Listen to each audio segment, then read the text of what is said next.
तरीके से लालू जी नीतीश जी का गठबंधन फाइनल है, सरकार बनेगी, 2 विभीषण आस्तीन के साथ, एक जिसको इन्होंने केंद्रीय मंत्री बनाया और एक जो बिहार छोड़ के हमेशा इंडिया छोड़ के बाहर चले जाते हैं, जो नहीं चाहते थे कि नीतीश और लालू यादव कभी एक हों और वो लंबा सपना देख रहे थे।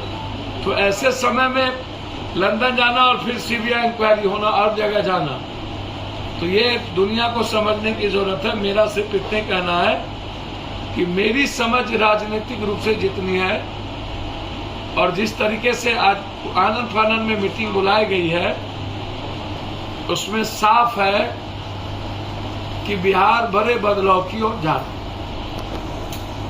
सोनू जी की पूरी, जो मैंने उस दिन भी कहा था कि सोनू की पढ़ाई सीबीएसई बिहार ने इंडिया के नंबर 1 to 10 में स्कूल में वो जाएंगे। अभी आपको पता होगा, मैंने पूर्णिया के प्रख्यात विद्या विहार आवासीय विद्यालय के प्रबंधन के सहयोग से मेरी बातचीत हो चुकी है और उसमें याद होगा यूपीएससी टॉपर शुभम कुमार जी की शुरुआती पढ़ाई भी उसी स्कूल से हुई, विद्या विहार से ही। विद्या विहार ने बहुत सारे टॉपर स्टूडेंट को दिए। बिहार के 1 to 5 रैंक में विद्या विहार आते हैं और एडमिशन का फाइनल 12th क्लास तक, इंटर क्लास तक सोनू की पूरी पढ़ाई, रहने का हर चीजों की हम लोगों ने विद्या विहार के गार्जियन पर तय कर दिया। उन्होंने कहा कि ठीक है, जो आप तय करेंगे उसको मैं मानूंगा और वो फाइनल हो गया। मैं उम्मीद करता हूं कि यदि सोनू जी विद्या विहार स्कूल में नामांकन के साथ आईएएस बनने का सपना और तैयारी कर सकते हो, तो 2 दिनों के अंदर उनका नामांकन विद्या विहार में फाइनल है। लेकिन एक आग्रह है सोनू सूद जैसे लोगों से कि आप अभिनेता रहे हैं, नेता मत बनिए। मुझे आश्चर्य लगता है कि आप नेता से भी ज्यादा रोल अदा कर दिए। जिस स्कूल में सोनू ने एडमिशन की घोषणा करके लहर लूटने का काम कर रहे थे, मैं उनसे जानना चाहूंगा, सीबीएसई एफिलिएटेड वो नहीं है, ना कोई वेबसाइट पर उसका है, मात्र 8वें तक पढ़ाई वहां होती है।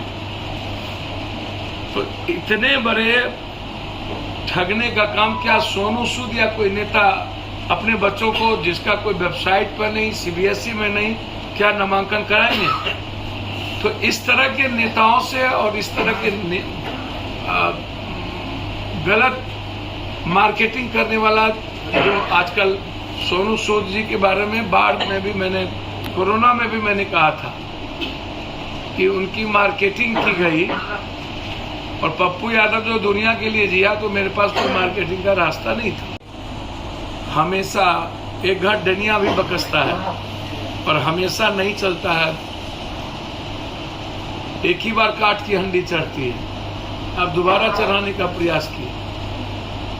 ये बिहार का बेटा है और जब तक मैं जिंदा हूं, जीतन राम मांझी परिवार को आज तक 10,000 रुपया मंथली पप्पू यादव की तरफ से, दशरथ मांझी को आज तक 10,000 रुपया जाता है। 2 लाख रुपया व्यवसाय के लिए मैंने उस परिवार को दिया था, दशरथ मांझी। तो ऐसे हजारों बच्चे हैं। इसलिए जब तक हम जिंदा हैं, एक सोनू नहीं, ऐसे जीनियस हजारों लाखों सोनू होंगे, तो पप्पू यादव पिता की भूमिका निभाने को तैयार है।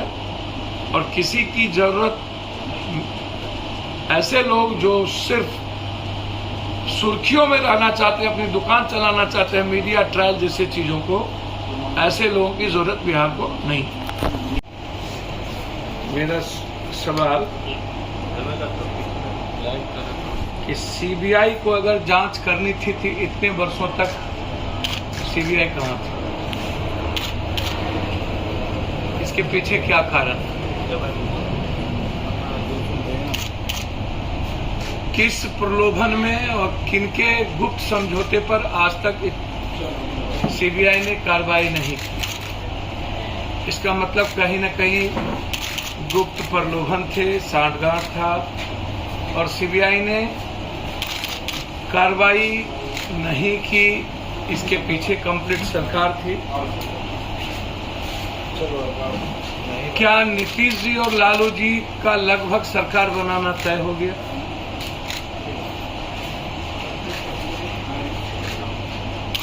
कौन है दोनों तरफ विभीषण? एक विभीषण वो जो भारत छोड़ के कहीं गायब हो गए, एक विभीषण वो जो नीतीश जी के आस्तीन के सांप हो गए जो केंद्र सरकार में है। ये दोनों विभीषण जो नहीं चाहते थे लालू यादव नीतीश कुमार एक हों,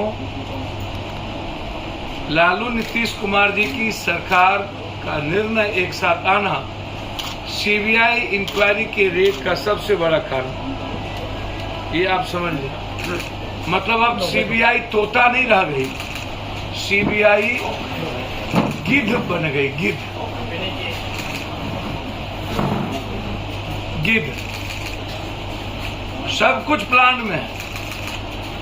और अब तो ये ऐसा लगता है कि नीतीश कुमार जी भी टारगेटेड हो चुके हैं और नीतीश कुमार जी को भी बीजेपी नहीं बख्शेगी। तो बहुत क्लियर है कि सीबीआई रेड के पीछे सिर्फ नीतीश और लालू यादव जी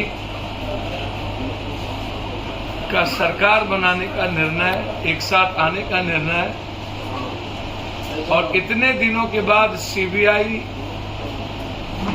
जिस समझौते के कारण दूर थी, सीबीआई ने उस समझौते को गिद्ध दृष्टि की तरह सरकार इस्तेमाल किया